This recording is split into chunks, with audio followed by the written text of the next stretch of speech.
ले कि भट्ट साहब को मुबारक कि पंजाब हाउस च उन्होंने मियाँ साहब जहा दोस्त मिले। और तीसरी गल है कि सानू सब नू मियाँ साहब की संगत मुबारक। अगरचे इरादा तो मेरा है सी कि कुछ गल्लां दिल दियां सांझियां कीतियां जान, पर गर्मी दे विच बोलना तो शायद ओड़ा औखा काम नहीं है, जिन्ना सुनना तो बर्दाश्त करना औखा।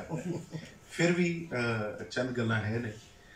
पहली जिहड़ी जरूरी गल है कि पंजाब हाउस जिस तरह दोस्तों की मेज़बानी करता है और जिस तरह इत्थे इकट्ठ हुंदे ने, यारां बेलियां दी सजना की बैठक लगती है, ये साडे होने वाले वेले इस वेले अज दे वेले ये किसी वड्डी नेमत तो घट नहीं है। खास तौर पर बिलाल मुदस्सर भट्ट साहब दे नाल ये सारा प्रबंध और सारा जिन्ने इंतजामात ने ये बिलाल मुदस्सर भट्ट साहब नूं इहदा क्रेडिट जांदा है। नाल इन्हां दी संगत हुंदी है अपने रिजवान साहब ने, साडे रिजवान साहब मेरे ख्याल नहीं बैठे, रिजवान भट्ट साहब ने, ये दो इन्हों कभी शायद असी उस तरह भट्ट साहब के ओले लुक जाते हैं किरदार, भट्ट साहब की छावें जोड़ा कुछ होर नज़र ही नहीं आता, उसकी इन्नी ठंडक होंगी है, इन्नी मुहब्बत होंगी है, उस खुशबू के किसी होर खुशबू का एहसास ही नहीं जाता।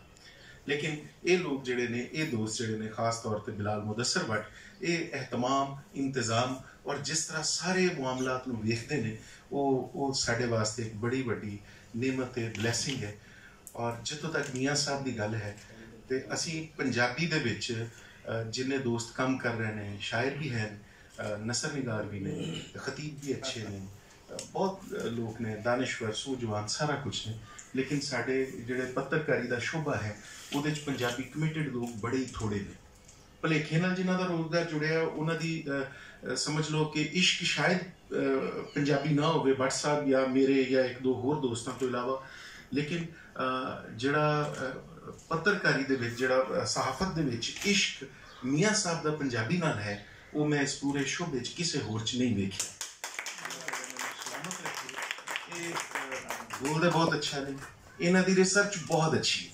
बाज़ औकात असीं इस जोम च मुब्तला हुंदे आ कि असीं जिहड़ी गल कर रहे हैं वो हरफे आखिर है, लेकिन तारीख के मयार के उत्ते जो उन्होंने परखने तो मियाँ साहब दियां गल्लां दलीलां अक्सर सच साबित होंदियां।